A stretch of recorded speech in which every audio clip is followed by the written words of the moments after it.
हे भगवान जति दुःख कष्ट पार्छौ यही जुनीमा पार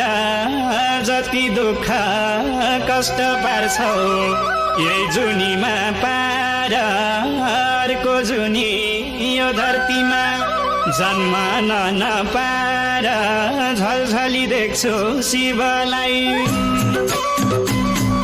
आँखा चिम्ले पनि झलझली देख्छु शिवलाई आँखा चिम्ले पनि झलझली देख्छु शिवलाई आँखा चिम्ले पनि झलझली देख्छु शिवलाई आँखा चिम्ले पनि झलझली देख्छु शिवलाई हे भगवान आँखा चिम्ले पनि झलझली देख्छु शिवलाई आँखा चिम्ले पनि झलझली देख्छु शिवलाई आँखा चिम्ले पनि झलझली देख्छु शिवलाई